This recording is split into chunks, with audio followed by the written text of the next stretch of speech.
Hi, I'm Bruce Daisley. I work at Twitter, but in my spare time, I've been studying work culture and how we can be happier at work. Work's become this sort of colossal game of Jenga where we're trying to add things on top while still keep everything standing up and stable. I've put together some thoughts on ways that we can make our lives a lot less stressful. Half of all people who check their emails outside of work hours show signs of high levels of stress. The very easiest thing you can do to reduce your stress levels from work is take the number off your email app. That single act is the simplest thing we can do to reduce our stress levels. The second best change that anyone can make is to take a lunch break. The habit of eating al desco has become so common now that it's contributing to an increase in our stress levels. And I understand when you're sitting at your desk, you're thinking you've got 100 emails left, walking away and taking a break can feel really counterintuitive. But scientists have found the best way to ensure that you feel energized is to take that pause.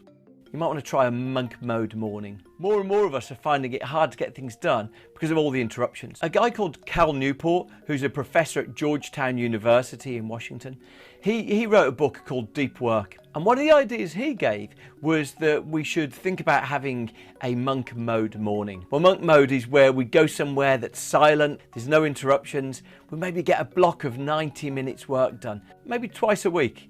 Then we go to the office as normal. Added advantages, we've missed the commute and get our emails and our meetings done.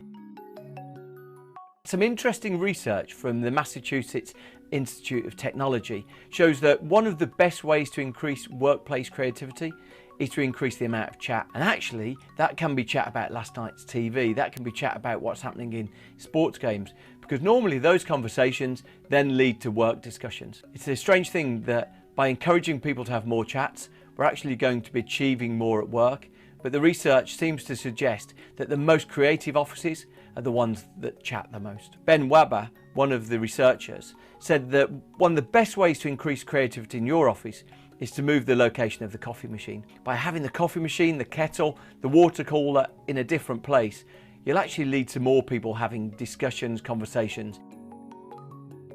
Scientists have found that one of the biggest barriers to being creative in our jobs is stress. And all of us, I guess, with our phones feel more stressed than ever before. You need to give yourself permission to have a digital Sabbath, to take time away from your work at the weekend for a bit of refreshment, a bit of renewal. Discourage your boss from emailing at the weekend because it leads to people feeling anxious when they come back to work on Monday.